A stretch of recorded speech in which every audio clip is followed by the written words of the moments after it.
कभी कभी ऐसा लगता है कि इंसान की जान की वैल्यू सब्जी से भी कम हो चुकी है। और अगर इंसान की जान की वैल्यू सब्जी से कम हो चुकी है तो इमोशन, रिलेशनशिप, ह्यूमैनिटी, इसकी क्या वैल्यू है? नमस्कार, मैं सीनियर इंस्पेक्टर सुनील केलकर आप सबका स्वागत करता हूं क्राइम पेट्रोल दस्तक के इस भाग में। जनवरी 2018 में मेरी पोस्टिंग पूना के खड़की पुलिस स्टेशन में थी। उस वक्त मेरे पास एक केस आया था। वैसे तो मैंने आज तक बहुत सारे मर्डर केसेस हैंडल किए, लेकिन ये जो केस था ये थोड़ा कॉम्प्लिकेटेड था। इस केस में सारे सस्पेक्ट सेफ गेम खेल रहे थे। पहले से बचने के सारे रास्ते तय हो चुके थे और जब हमने एक एक रास्ता टटोला, एक के बाद एक परत खुलती गई। जय माता दी। जय माता दी। वही इंसान ईश्वर के निकट होता है जिसने अपने इंद्रियों पर, मोह माया पर नियंत्रण पा लिया है। जय माता दी। इच्छा पूर्णी माते की, इच्छा पूर्णी माते की, इच्छा पूर्णी माते की। कोल्ड ड्रिंक लाओ। माते जी प्रणाम।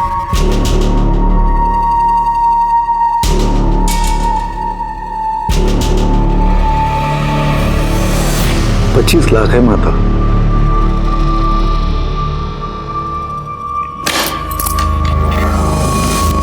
तो क्या इच्छा है तेरी? सिर्फ रखना है या इन्वेस्ट भी करना है? इन्वेस्ट करने माता। इच्छा पूर्णी माँ की जय हो।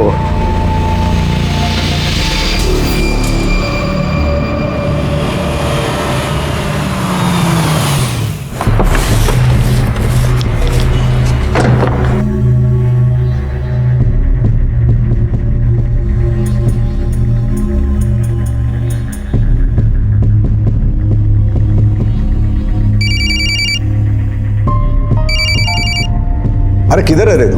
मेरे एड फिल्म का शूट पूरा होने के बाद मॉडल भेजने वाला है क्या?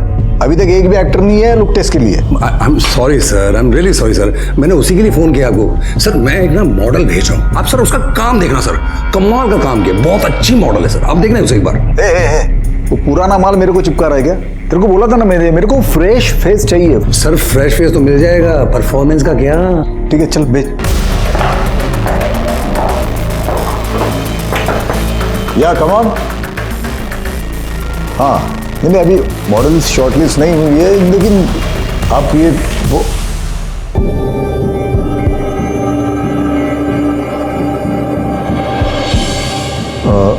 I'll call you later. Okay?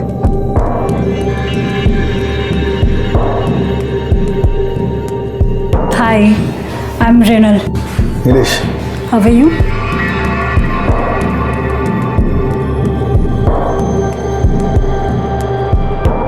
Can I sit? Oh yeah, sure.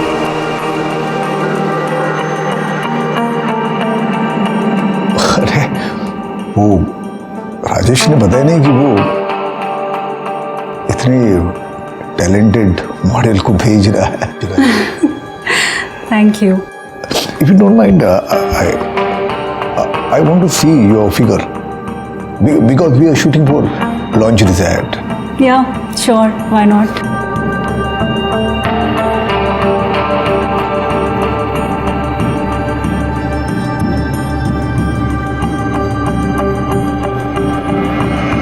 वाह, परफेक्ट। मुझे ऐसे ही फिगर चाहिए था। वो एक्चुअली मुझे एग्जैक्टली अंदाजा नहीं आ रहा था, इसलिए आपको कपड़े उतारने के लिए बोल दिया। I am sorry. That's okay. Work is work. और वैसे भी, if it is related to work, I'm ready for everything. तो एक लुक टेस्ट कर ले। Sure. Why not?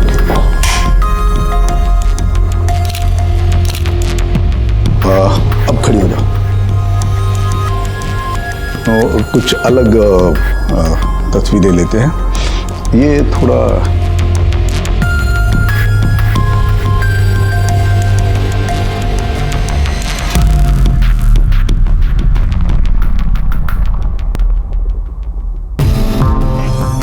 ये लो।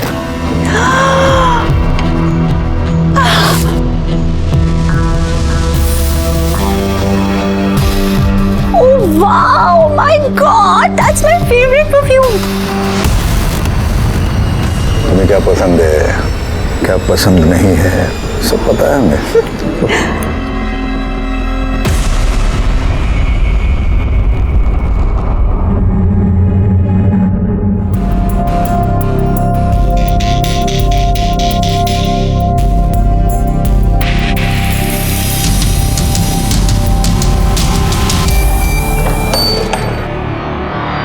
आओ।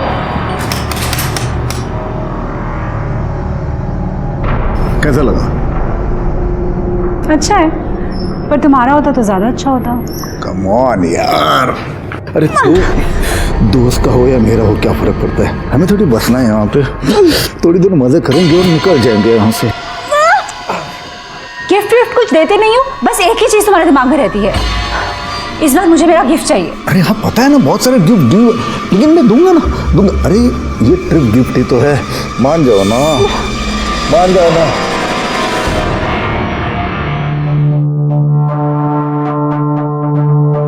साला बहुत हो गया इस बुढ़ऊ का, फ्री में मजे चाहिए इसे, बस कुछ करो इसका।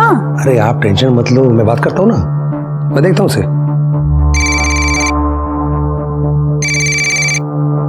हेलो।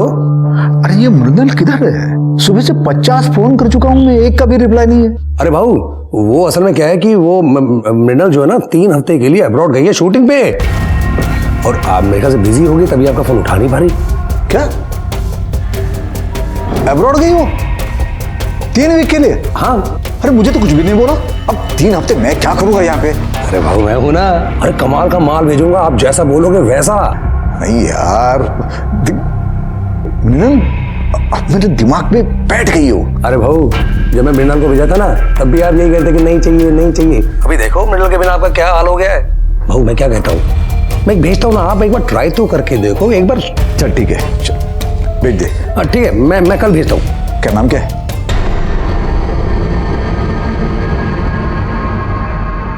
महक।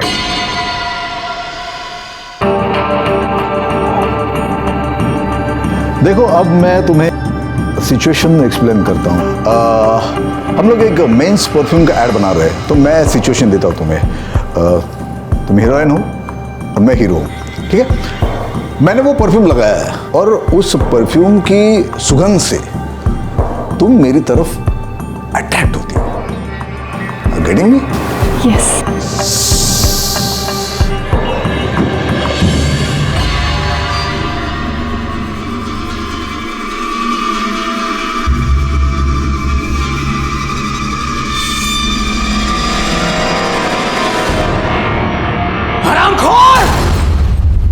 आज मैं तुझे नहीं छोड़ूंगा।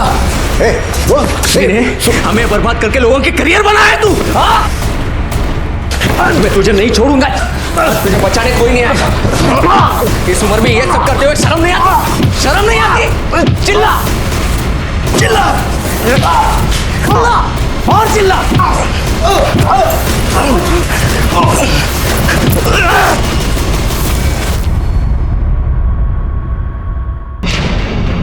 किसका झगड़ा हुआ आपके साथ?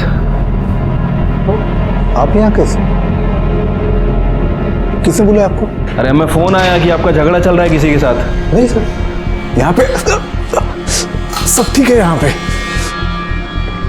सब ठीक है, तो फिर ये इतनी सारी चोटें कैसे लग गई हमको? वो मैं ऑफिस आते वक्त स्टेयरकेस से गिर गया था ना, गिर गया था मैं, तो चोट लग गई। अब इसकी मैं आपके पास कंप्लेंट क्या करूं?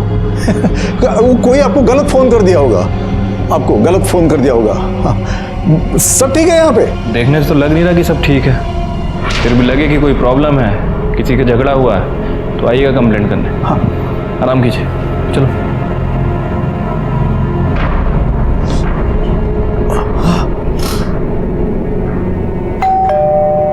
आ रहा हूँ। मैडम कहाँ है? बेडरूम में। बहुत उड़ रहा है ये। इतना गुस्सा क्या हुआ है? ये देखो देखो क्या भेज रहा है मुझे।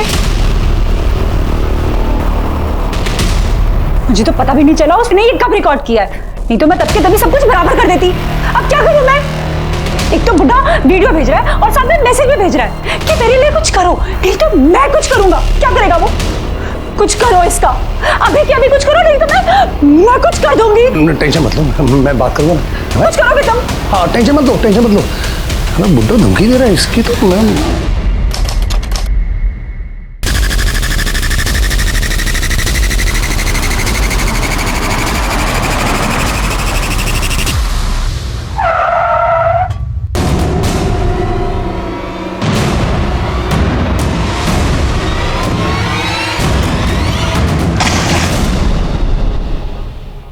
सर कल रात से मेरे पति घर पर नहीं आए सर। आपने चेक किया? हो सकता है अपने दोस्त के साथ ही कहीं गए हो। नहीं सर, मैंने उनके सभी दोस्तों को फ़ोन किया, वो किसी के साथ भी नहीं है। मेरे पति एक एड एजेंसी चलाते हैं, रोज़ 9 बजे तक घर पे आ जाते थे सर। मगर कल जब वो 11 बजे तक घर पे नहीं आए तो फिर मैंने उनको फ़ोन किया, उनका फ़ोन भी स्विच ऑफ आया सर। अभी भी मैंने फ़ोन किया तो स्विच ऑफ ही आ रहा है सर। फिर मैंने ड्राइवर को फ़ोन किया तो ड्राइवर ने मुझे कहा कि वो गांव जा रहा है। मतलब कल दोपहर को मोहितो रोड पर गाड़ी लगा के इनको चाबी दे के वो छुट्टी लेके चला गया सर। मतलब आपके हस्बैंड गायब हो गए उसी दिन से आपके ड्राइवर ने छुट्टी ली। आपके हस्बैंड का फोटो है आपके पास? हाँ हाँ है।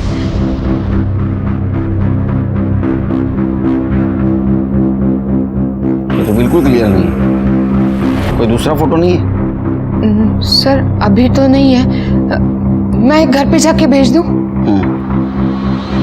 सिर्के इनके हस्बैंड का नंबर भी ले लो।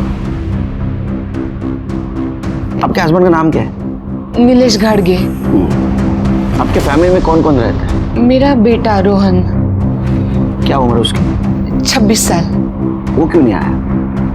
वो सर उसको कुछ काम था इसके लिए। कमाल है, पिता की मिसिंग कंप्लेंट करने से भी ज्यादा जरूरी काम। ठीक है, अब डिटेल्स बाहर दीजिए. शिर्के त्यांच्या ड्रायव्हरच्या आणि गाडीचे पण डिटेल्स घ्या. हो सर. क्या मैम?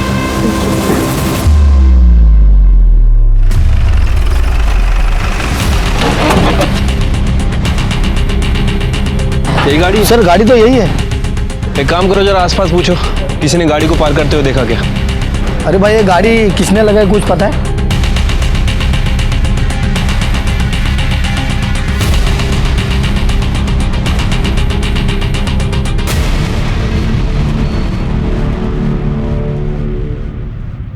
ए रघु, अरे क्या चाय बनाई यार, बिल्कुल शक्कर नहीं इसमें, शक्कर डाल. पता है ना तेरे को. और एक रघु, क्या कर रहा है? बस कर. अरे दे दे दे. सर ऑलरेडी चाय इतनी मीठी सर. अरे रघु बराबर चाय बना रहा है मेरे. सिरके, हम इतने कड़वे लोगों के बीच में रहते हैं ना, कुछ दिन के बाद हम भी वैसे बन जाएंगे, इसलिए मीठे की बहुत ज़रूरत है. सर ये कोई रीज़न नहीं हुआ मीठा पीने का. अच्छा, ये नीलेश मिसिंग केस का क्या हुआ? सर वो गाड़ी थी, वो वहीं पे कई दिनों से पार्क थी, लेकिन किसने पार्क की किसी को कुछ पता नहीं चला, और आसपास कोई सीसीटीवी कैमरा भी नहीं था, इसलिए अभी तक हमें भी कुछ पता नहीं चला. वैसे मैंने रत्ना से स्पेयर की लेके उस गाड़ी को फॉरेंसिक के लिए भेज दिया है. ये पब्लिक भी ना सब पुलिस पे डाल देती है. अब इतने दिनों से वहाँ गाड़ी पड़ी है, किसी को कुछ नहीं. कल एक्सीडेंट हो जाएगा, फिर पब्लिक हमारे पास आ जाएगी. नीलेश के ड्राइवर का क्या हुआ? सर वो गाँव गया हुआ था, मैंने फ़ोन कर दिया, वापस आ रहा है. चिरके, ये रत्ना है ना, उसका फ़ोन मॉनिटर करो. अगर किडनैपिंग केस है तो उसको रैंसम कॉल जरूर आएगा. ठीक है सर, एक मिनट. रत्ना ने नीलेश काटके की फ़ोटो भेजी है. सर ये तो वही नीलेश है जिसके साथ ऑफिस में किसी ने मारपीट की थी, और ये उसके खिलाफ कंप्लेंट भी नहीं करना चाहता था. वो मैं ऑफिस आते वक्त स्टेयरकेस से गिर गया था ना, अब इसकी मैं आपके पास कंप्लेंट क्या करूं? मुझे इस केस में झगड़े का और बदले का एंगल ज़्यादा लग रहा है. चलो पता करते हैं, ऐसी क्या वजह थी कि नीलेश ने मार खाने के बाद भी जिसने उसे मारा उसके खिलाफ पुलिस में कंप्लेंट नहीं की.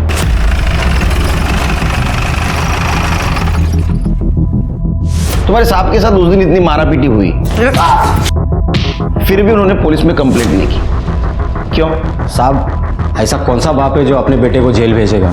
वो तो हमसे गलती हो गई साहब कि बिना सोचे समझे आपको फ़ोन कर दिया, जिसके लिए साहब ने हमको बहुत डांटा भी था. अपने बेटे को जेल भेजना मतलब? साहब उस दिन मारापीटी हुआ था ना, वो कोई और नहीं, साहब का बेटा रोहन ही था.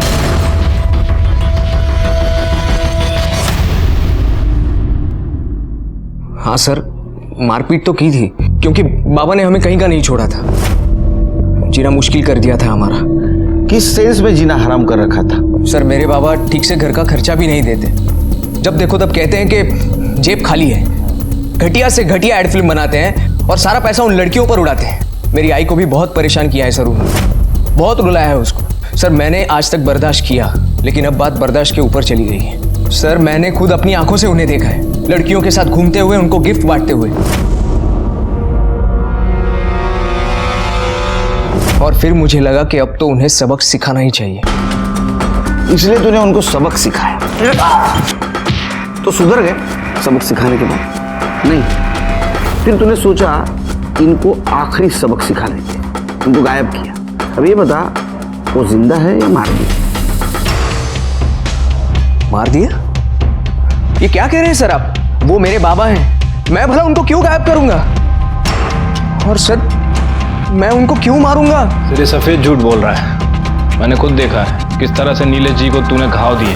यहाँ पे सब ठीक है? यहाँ पे एक बात बता, तू सगा बेटा है या सौतेला? सौतेला होता ना सर तो शायद मार भी दिया होता। सगा हूं इसीलिए शायद सिर्फ मारपीट करके ही सॉल्व करने की कोशिश कर रहा था सब कुछ, बस। तो 3 जनवरी को कहाँ था? सर मैं अपने दोस्तों के साथ था। चिर के इसको अंदर करो। देखो सच बोल रहा है झूठ। चल सर मैं सच बोल रहा हूँ, मेरा यकीन कीजिए सर प्लीज मेरा यकीन कीजिए। मैं सर नीलेश गाड़गी की सीडीआर रिपोर्ट।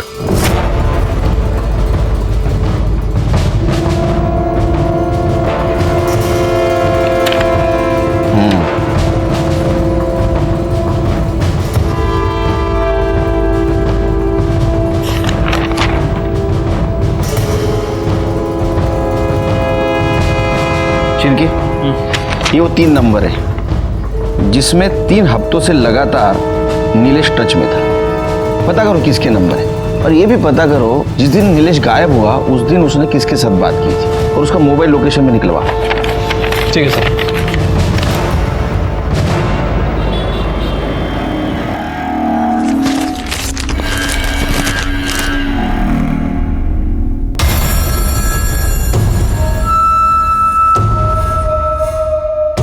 राजेश, राजेश क्या हुआ? जल्दी आओ, ये देखो, ये पढ़ो इसे।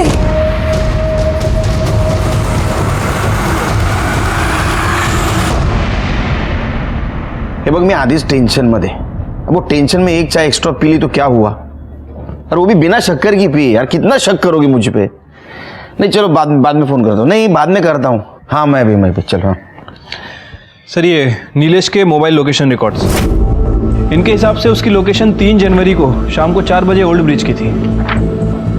उसकी गाड़ी मोहिती मार्केट में मिली शिरकी, और उसका लास्ट मोबाइल लोकेशन दिखा रहा है ओल्ड ब्रिज। इसका मतलब ऐसा हो सकता है शिरकी कि वो दूसरी गाड़ी से वहाँ गया, लेकिन कोई भी गाड़ी से गया होगा तो टोल नाका क्रॉस करके गया होगा। शिरकी टोल नाके का CCTV फुटेज मंगाओ। ठीक है सर। वैसे सर वो मैंने नीलेश के ऑफिस में पूछताछ की थी, वहाँ पता चला है कि नीलेश का किसी आदमी के साथ झगड़ा हुआ था। उसने नीलेश को काफ़ी धमकाया भी था, और नीलेश के ड्राइवर सैजू ने नीलेश को बचाया था। सर जिसने धमकी दी थी उसका नाम है धीरज साठम, पेशे से ऑर्गेनाइजर है, इवेंट ऑर्गेनाइजर। पुलिस स्टेशन बोला। ठीक है सर नीलेश गाड़ी का ड्राइवर सैजू आया है। इंस्पेक्टर साहब, मैं अपने सांप को गायब नहीं किया। अगर करता तो आपके बुलाने पे खुद यहाँ चल के नहीं आता। तू नहीं आता तो तेरे को लेके आते, समझे? 3 जनवरी को तू नीलेश के साथ था? हाँ साहब, सुबह 11 बजे उनको लेके ऑफिस में गया, फिर वहाँ से 1 बजे एक मीटिंग के लिए गए। वहाँ से वापस आते वक्त 2 बजे साहब को किसी का फ़ोन आया, तो उनको उन्होंने वहीं पे बुला लिया मीटिंग को। किसका फ़ोन था? मालूम नहीं साहब, लेकिन साहब मेरे को बोले कि वो मोहिती लेन में मार्केट के पास गाड़ी पार्क कर दूँ और चाबी उनको आके दे दूँ, और फिर मैं गाँव चला जाऊँ। मैं वो गाँव जाने का छुट्टी बोला था उनको। उसके बाद में नीलेश से मिला तू? हाँ मतलब मिला नहीं, देखा था साहब मैंने उनको। वो मैं आगे रिक्शा के लिए रुका था तो साहब मुस्कुराते हुए किसी के गाड़ी में बैठे और आगे निकल गए। उन्हें देखोगे तो पहचानोगे? पक्का नहीं बोल सकता साहब, एक कांच पे वो सनशेड लगाया था, सिर्फ साहब को देखा, बाकी लोग को देख नहीं पाया, गाड़ी निकल चुकी थी। 6 महीने से इधर तेरे पीछे भाग रहा हूँ। हाँ, मेरे 2.5 करोड़ रुपए मुझे दे, वरना है ना तेरे पहुंच से भी ऊपर पहुंचा दूंगा, समझा ना? को छोड़ दे। छोड़ रहे, चले चल लिख। 15 दिन की मोहलत देता हूँ तुझे, वरना समझ ले मैं क्या कर सकता हूँ। चल निकल चल। लेकिन साहब शांत स्वभाव के आदमी है, वो फिर भी उससे प्यार से ही बात कर रहे थे। धीरज के अलावा और किसी के साथ झगड़ा था? झगड़ा तो नहीं साहब, लेकिन एक के साथ मतलब उनका मचमच चल रहा था। किसके साथ? वो इच्छा पूर्णिमा के साथ। क्या झगड़ा था? शायद पैसों को लेके कुछ था साहब। 2 जनवरी को रात 9 बजे साहब आश्रम में थे। मैं बाहर उनका इंतजार कर रहा था, इतने में अंदर से झगड़े की आवाज आई। देख, मेरे सारे पैसे मुझे वापस चाहिए, और अगर मेरे साथ शांति करने की कोशिश की ना तो सारी दुनिया को बता दूंगा कैसी इच्छा पूर्णिमा है तू, और तेरे सारे काले धंधे में सारे लोगों के साथ। अपने औकात में रह, समझा? पता है ना किसके साथ बात कर रहा है तू? मेरी पहुंच ऊपर तक है, सिर्फ 2 मिनट लगेंगे तुझे खत्म करने के लिए। सुन, इसे यहां से बाहर फेंक दे, और दोबारा आश्रम के आसपास भी दिखा ना तो हाथ पैर तोड़ देना इसके। ले जाओ इसे। ये ठीक नहीं किया तूने, मैं देख लूंगा, मैं सबको देख लूंगा। ठीक है, तुम जा सकते हो, जब तक केस चल रहा है शहर से बाहर नहीं जाने का। हाँ साहब। शिरके, ये नीलेश की गाड़ी हमें मोहिते मार्केट में मिली। उसके मोबाइल का लास्ट लोकेशन ओल्ड ब्रिज था, और ये सेजू के कहने के मुताबिक व्हाइट कलर की है साहब। एक काम करो, मोहिते मार्केट से लेके ओल्ड ब्रिज तक का सारा सीसीटीवी फुटेज निकालो, देखो उसमें गाड़ी मिलती है क्या। ठीक है सर। उससे पहले मेरी एक इच्छा हो रही है, इच्छा पूर्णिमा से मिलने की।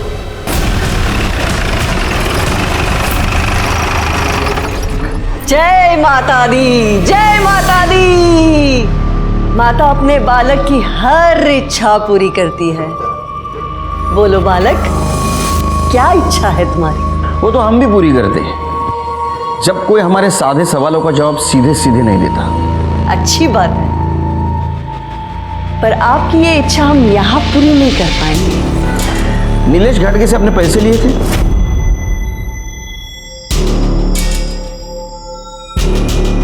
पैसे नहीं, दान दिए थे उसने इस आश्रम के लिए। दान दिया था तो फिर वापस क्यों मांग रहा था?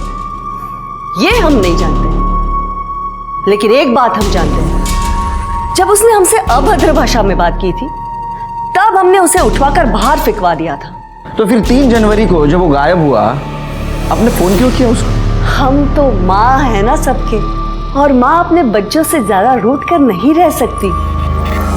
माँ का दिल तो मोम का होता है, इसीलिए हमने सोचा हमारा बालक कहीं कष्ट में तो नहीं है, शायद उसे दान के पैसे की जरूरत होगी, इसीलिए हमने सोचा हम दे देते हैं उसे दान। हमने तो उसे फोन भी किया, लेकिन हमारा फोन उठाने से पहले उसने काट दिया। क्या ऐसा तो नहीं माँ ने अपने बालक को अपने पल्लू में छिपा के रखा है? चिरके, आश्रमाची जड़ दिया। आपके पास सर्च वारंट है? तो आप अध्यात्म के साथ साथ कानून की भी जानकारी रखती है? सिर्फ जानकारी नहीं, पहुंच भी रखती हूँ, और माँ के दिल को बहुत ठेस पहुंचेगी अगर उसके कारण तुम्हारी नौकरी चली गई तो बालक, ज्यादा उद्यम मत मचाओ, थोड़ा संभल जाओ। नौकरी मेरी मजबूरी नहीं, मेरा फर्ज है। फिर से आऊंगा प्रूफ के साथ, और उस वक्त मेरी इच्छा पूरी करके जाऊंगा। चला शिरके, इच्छा पूर्णिमा। शिरके, जितने जल्दी हो सके उतने जल्दी आश्रम का सर्च वारंट निकलवाओ। ये जगन माता है ना, ये इंटरेस्टिंग कैरेक्टर ही नहीं, स्ट्रॉन्ग सस्पेक्ट भी है। आपको लगता है कि पैसों के लिए वो नीलेश को मरवा सकती है? अरे शिरके, जो इंसान पैसों के लिए भगवान का दुकान लगा सकता है ना, वो कुछ भी कर सकता है। लेकिन ये केस किडनैपिंग का नहीं लगता। अगर ये केस किडनैपिंग का होता तो अब तक जरूर रैंसम कॉल आता। सर, रोहन की mobile location details. Sir details के हिसाब से तो 3 जनवरी की शाम 4 बजे से 9 बजे तक वो मॉल में ही था। मॉल का सीसीटीवी फुटेज चेक किया? हाँ सर, मैंने चेक किया था, वो उस दिन उधर ही था। ठीक है, जाओ। लेकिन शिरकी, इसे ये तो साबित नहीं होता कि नीलेश को उसने गायब किया है। ऐसा हो सकता है कि उसने किसी से उसको गायब करवाया हो। कुछ दिन उसके ऊपर ध्यान रखो। ठीक है सर। सर, धीरज साटम आ गया। सर मैं उसे क्यों मारूंगा? इवेंट कंपनी के नाम से वो सिर्फ मुझे क्लाइंट लाके देता था। शूट, वो क्वालिटी डिलीवरी, ये सब मेहनत मेरी थी। क्लाइंट को करोड़ों का बजट देता था और मुझे आधे में निपटाता था। सर इस बार तो उसने मुझे आधे पैसे भी नहीं दिए। सर वो मुझे देने के लिए उसके पास पैसे नहीं थे, लेकिन लड़केबाजी में उड़ाने के लिए उसके पास पैसे थे। मतलब तुम्हें सिर्फ पैसा कमाना था और तुम्हें पता था कि उसके पास पैसा है लेकिन वो नहीं दे रहा है, इसलिए तुमने उसे किडनैप कर दिया। फिर भी उसने पैसे देने से मना किया, इसलिए शायद तुमने उसे मार दिया। सर मैं उसे किडनैप करने से या मारने से उल्टा फंस जाऊंगा। मार्केट में 2.5 करोड़ रुपए भरने हैं सर मुझे। और अगर सर मैंने उसे किडनैप किया होता तो उसके फैमिली को मैंने फ़ोन किया होता पैसे के लिए। क्यों? तुम्हें किसी ने बताया नहीं? उसको रैंसम कॉल नहीं आया? सर मुझे लगा आपने मुझे यहाँ बुलाया तो अब तक नहीं होगा। ठीक है, जाओ। नीलेश के कार से फॉरेंसिक रिपोर्ट में कुछ नहीं मिला। नीलेश का बेटा रोहन, इच्छा पूर्णिमा और धीरज साटम, ये सब इस केस के सस्पेक्ट थे। उनका मोटिव समझ में आ रहा था, लेकिन उनके खिलाफ हमारे पास कोई ठोस सबूत नहीं था। ये केस किडनैपिंग का नहीं है, ये भी समझ में आ रहा था, क्योंकि सज्जू ने नीलेश को गाड़ी में हंसते हुए बैठते हुए देखा था। इसका मतलब वो उसके जान पहचान वाले थे और कोई रैंसम कॉल भी नहीं आया था। मतलब ये केस किडनैपिंग और मर्डर, इससे भी कुछ अलग मामला था। इस केस के बारे में आश्रम से कुछ क्लू मिलने की उम्मीद थी, लेकिन कोर्ट ने आश्रम के सर्च वारंट की अर्जी खारिज कर दी। लेकिन अभी भी सवाल ये था कि ये नीलेश गया किसके साथ, क्यों गया और उसका क्या हुआ। ये सब हमारे दिमाग में चल रहा था। ऐसे में इस केस की एक ओपनिंग हमें मिली। सर टोल नाके का सीसीटीवी फुटेज चेक किया सर। वहाँ ठीक वैसे ही कार पास होती दिख रही है जैसा हमें सैजू ने डिस्क्राइब किया था, और ठीक उसी समय क्रॉस हो रही है जब नीलेश का फ़ोन स्विच ऑफ हुआ था। गाड़ी के अंदर कौन कौन बैठा था? नहीं सर, किसी का फेस साफ साफ नहीं दिख रहा है। सर, ओल्ड ब्रिज के आगे नदी किनारे एक लाश मिली है।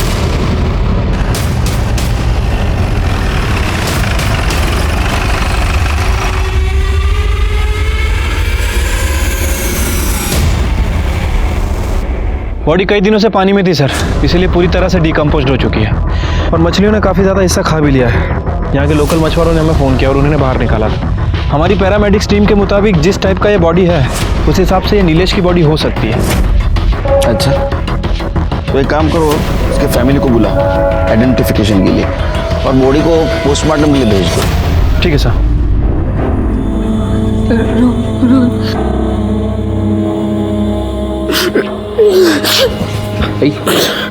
आई शांत हो। ये वो सामान मिला है।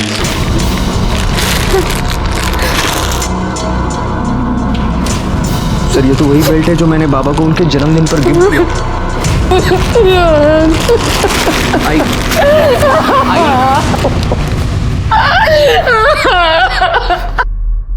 शिरके, ये बेल्ट और चेन की पहचान से ये नहीं साबित होता कि ये बॉडी नीलेश की है। ये बॉडी का और रोहन का डीएनए मैच करा। ठीक है सर।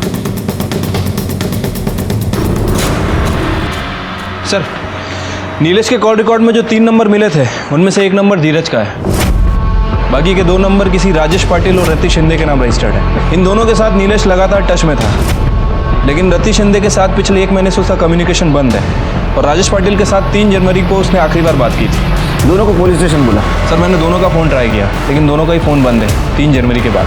कितने तारीख से? 3 तारीख से। 3 जनवरी? Yes sir. मतलब जिस दिन नीलेश गायब हुआ।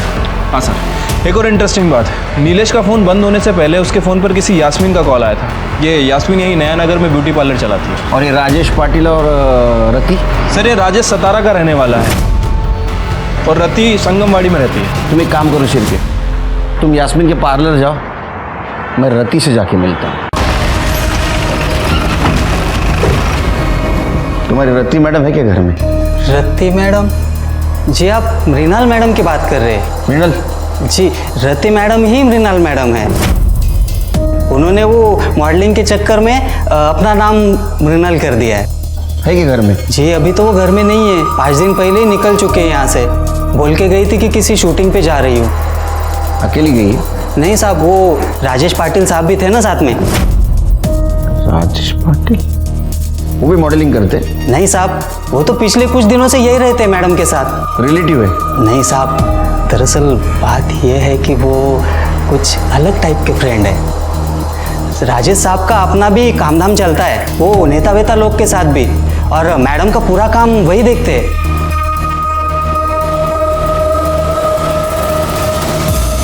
इसको जानते हो?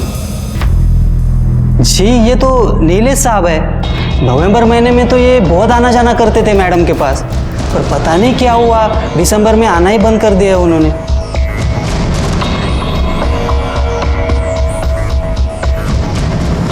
तुम्हारा नंबर दे दो इनको। मेरा नंबर?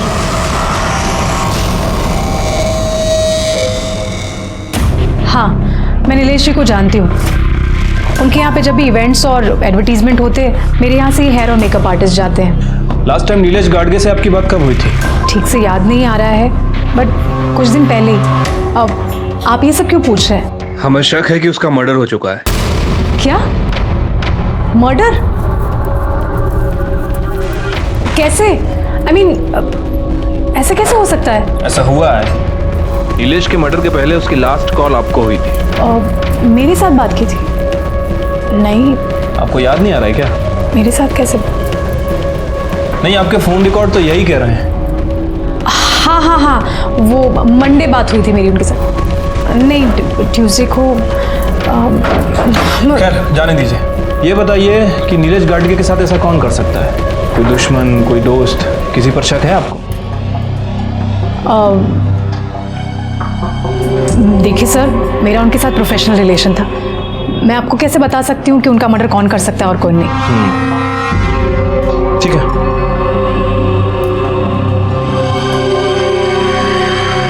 अच्छा, यास्मीन ने कुछ बताया? हाँ सर, ये यास्मीन कह रही है कि इसके साथ नीलेश का प्रोफेशनल रिलेशन था। वैसे काफ़ी ओवर एक्टिंग कर रही है सर ये। अच्छा, ध्यान रखो उस पर। ठीक है सर। रोहन के डीएनए टेस्ट से पता चला कि वो बॉडी नीलेश की ही थी, और पीएम रिपोर्ट से ये पता चला कि नीलेश का मर्डर गला दबाने से हुआ है, और वो भी 3 जनवरी को शाम 4 से 6 बजे के बीच में। यानी ऐसा हो सकता है कि उसको ओल्ड ब्रिज पे मारा गया, बाद में पानी में फेंका और बॉडी बहते बहते दूर चली गई। लेकिन सवाल ये अभी भी था कि क्यों और किस लिए। ऐसे में हमें और एक इन्फॉर्मेशन मिली कि राजेश के क्रेडिट कार्ड से गोवा के लिए 2 फ्लाइट की टिकट बुक की गई है, राजेश पाटिल और रति शिंदे के नाम से। हमने तुरंत गोवा पुलिस को इन्फॉर्म कर दिया और उन्हें कहा कि जैसे ये दिखाई दे हमें इन्फॉर्म कर दे। अरे यार, मुझे किसी को अर्जेंट कॉल करना है। इतने दिनों से यहाँ गोवा में ही पड़े हुए। दो, मुझे ऑन करने दो। मैडम आपका ये अर्जेंट कॉल हमें फंसा देगा। मैं आपके हाथ जोड़ता हूँ, 2-4 दिन शांत रहिए। मैडम आपके लिए मैं कितना कुछ कर रहा हूँ और आप ब्लडी हेल। सर, ये राजेश पाटिल का कॉल रिकॉर्ड से इनके हिसाब से उसने आखिरी बार बात किसी चंदू मोरे से की थी। ये चंदू मोरे एक्स मिलिट्री मैन है सर, और 3 जनवरी को इन दोनों के बीच 1-2 नहीं बल्कि 15 से 20 कॉल एक्सचेंज हुई थी। फिर ये लगता है केस सॉल्व हो रहा है। एक काम करो, ये चंदू कहाँ मिलेगा देखो, और 3 जनवरी को उसका मोबाइल लोकेशन निकलवा। ठीक है सर।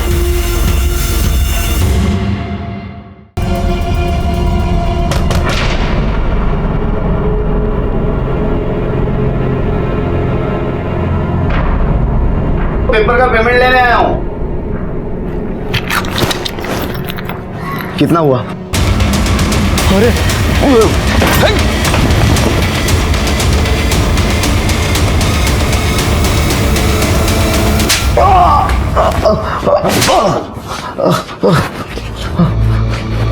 अरे चंदू, कैसा है तू?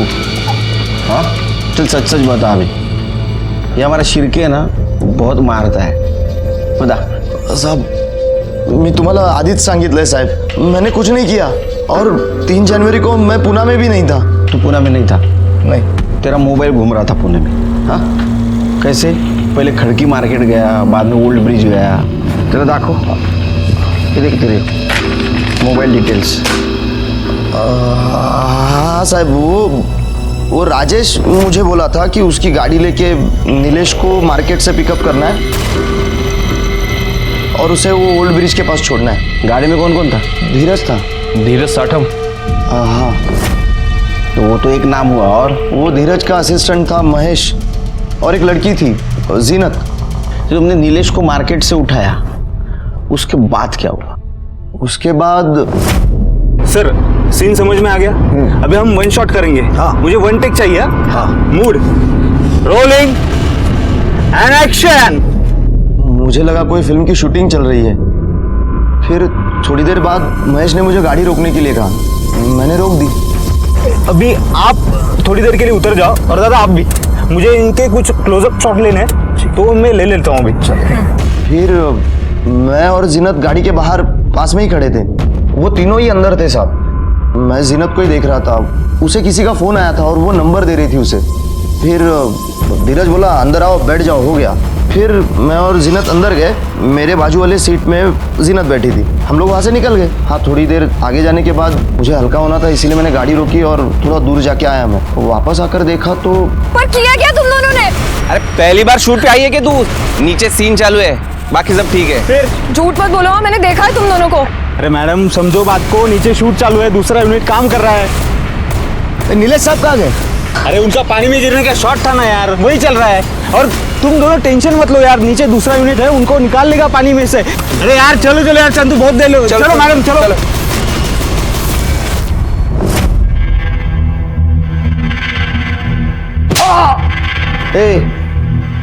वो धीरज की और नीलेश की दुश्मनी थी। अगर धीरज गाड़ी में रहता तो नीलेश कैसा बैठता? हाँ साहब, मैंने इतना दिमाग नहीं लगाया। अब मुझे राजेश ने जितना बोला उतना मैंने किया। उसने जिसको जहाँ छोड़ने बोला था वहाँ छोड़ा मैंने। फिर मुझे न्यूज़ पे पता चला नीलेश की बॉडी मिली थी नदी के पास। फिर मैं डर गया कि कहीं मैं फंस ना जाऊँ। मैं भी तो था ना गाड़ी में, इसीलिए मैं शिल्पा को लेके चिपके बैठा था। महेश के डिटेल्स दे। जी, मेरे पास उनके बारे में कोई जानकारी नहीं है। हम तभी मिले थे ना कुछ देर के लिए।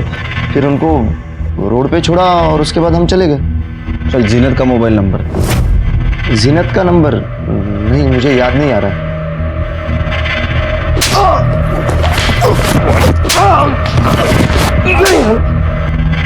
आया क्या कुछ याद? सांग। सर नीलेश सर के साथ उस दिन मैं भी थी गाड़ी में। मुझे कहा गया था कि ऑडिशन चल रहे हैं यहाँ पे। तुम्हारे और नीलेश के अलावा गाड़ी में और कोई नहीं था? सर 2 लोग और थे। एक चंदू नाम का ड्राइवर था और उसी की साथ वाली सीट पे एक महेश नाम का लड़का था जो डायरेक्ट भी कर रहा था और शूट भी। आर यू श्योर कि गाड़ी में सिर्फ 4 ही लोग थे? Yes sir. सर एक्चुअली एक आदमी और आया था जब गाड़ी ओल्ड ब्रिज के पास रुकी थी। मुझे कहा था कि सर का क्लोजअप लेना है, इसलिए तुम्हें गाड़ी से उतरना पड़ेगा। और फिर मैं गाड़ी से बाहर आ गई। एक्चुअली नीलेश का क्लोजअप लेने के बाद मुझे गाड़ी में आगे वाली सीट पे बिठा दिया गया था और मैंने अपना हेडफोन लगाया था। फिर थोड़ी देर के बाद जब मैंने पीछे देखा तो महेश ने मुझे कहा कि नीलेश जी सो रहे हैं। तो फिर मैंने अपना गाना सुनना फिर से शुरू कर दिया और थोड़ी देर के बाद गाड़ी फिर से रुकी। सर मुझे लगा कि ड्राइवर और बाकी लोग ऐसे ही रेस्ट करने के लिए निकले हैं, बट जब मैंने पीछे देखा तो ये क्या कर रहे हो तुम लोग? अरे कुछ नहीं, रिलैक्स रिलैक्स रिलैक्स, कुछ नहीं हो रहा है। नीचे सीन चालू है, बाकी कुछ नहीं। अरे रिलैक्स, कुछ नहीं है। शूटिंग है, शूटिंग है। झूठ मत बोलो। दूसरा यूनिट है वहाँ पे, वो उठाएंगे उसको। अरे मैडम, आप इतना परेशान क्यों हो रही हो? आप चलो। सर जब हम पुणे पहुंचे तो मुझे उन्होंने 1 लाख का कैश दिया और कहा कि नीलेश जी ने एडवांस दिया है और बाकी पैसे कॉन्ट्रैक्ट साइन करने के बाद मिलेंगे। सर कुछ दिनों के बाद जब मैंने न्यूज़ में देखा तो मुझे पता चला कि नीलेश जी का मर्डर हो चुका है और उनकी डेड बॉडी पास वाले ओल्ड ब्रिज के नदी से मिली है। ये काम तुम्हें किसने दिलवाया था? क्या नीलेश ने डायरेक्ट बुलवाया था? सर नीलेश जी को तो मैं जानती भी नहीं थी। मैं तो यास्मीन जी के थ्रू गई थी। यास्मीन, जो वो नया नगर में पार्लर चलाती है वो? सर मैं लड़कियां सप्लाई करती हूँ, अपने पार्लर को ऑफिस की तरह यूज़ करती हूँ। नीलेश और राजेश के यहाँ मैं ही लड़कियां भेजती थी। सर मुझे बिल्कुल भी आइडिया नहीं था कि वो लोग नीलेश का मर्डर करने वाले हैं। रति, मतलब मृणाल शिंदे को जानती हैं? यस सर, वो भी मॉडलिंग के नाम पर एस्कॉर्ट का धंधा करती है। ठीक है, क्यों जाएंगे? चलो सर, ये चंदू के कॉल रिकॉर्ड्स। सर, नीलेश के गायब होने के बाद चंदू एक नंबर पे बात कर रहा था। जब उस नंबर के बारे में डिटेल्स निकाली तो पता चला वो नंबर गोवा में है। लेकिन सर, हैरानी की बात यह है कि वो नंबर मृणाल के नौकर का था और नौकर इस वक्त पुणे में है। चंदू एक ही नंबर से बात कर रहा था। तो एक काम करो, वो नंबर ट्रैक करो, देखो कि इसके पास है, उसको उठा के लाओ। जिसके बारे में मैं सोच रहा हूँ उसके पास ही ये नंबर हो सकता है। सर, राजेश ने मुझे बताया था कि नीलेश को ब्लैकमेल करने के लिए ऑडिशन के बहाने एक वो वीडियो बना रहा है। मैंने सोचा उसी बहाने मैं अपने पैसे निकाल लूँ। जब वो शूट खत्म हुआ तो मैं खुद वहाँ जाकर, ये तो गेलो साहिब नहीं, चंदू और मैं पीछे की सीट पर बैठे थे।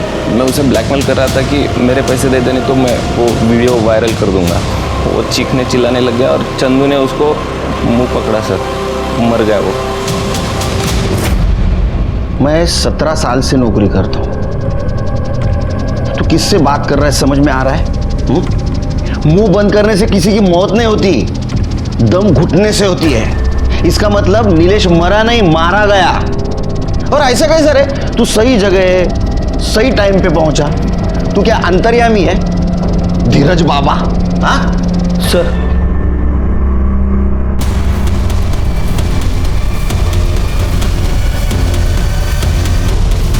इतनी जल्दी क्या राजेश जी? सर मैंने नहीं मारा सर, मैंने नीलेश को नहीं मारा सर। सर, मैं सिर्फ वीडियो बनाना चाहता था ताकि वो जो मृणाल को परेशान कर रहा है वो परेशान ना करे। वो मृणाल को क्यों परेशान कर रहा था? सर, ये नीलेश जो है ना, ये एड एजेंसी का बहाना करके लड़कियां बुलाया करता था। और सर मैं लड़कियां सप्लाई करता था। मृणाल को भी मैंने ही भेजा था। लेकिन सर, नीलेश ने ना मृणाल के साथ सेक्स करके उसका वीडियो बना के उसको ब्लैकमेल करना शुरू कर दिया था। प्रूव करना कि तू सिर्फ मेरे साथ है और मेरे साथ ही रहेगी। और अगर तू प्रूव नहीं कर पाई ना तो मैं प्रूव कर दूंगा कि तू असल में है क्या।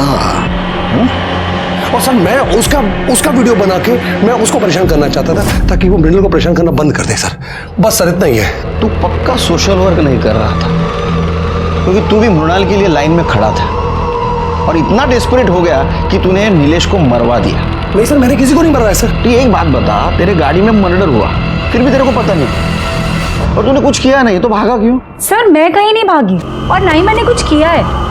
ये राजेश क्या कर रहा है, कहाँ है, मुझे कुछ नहीं मालूम।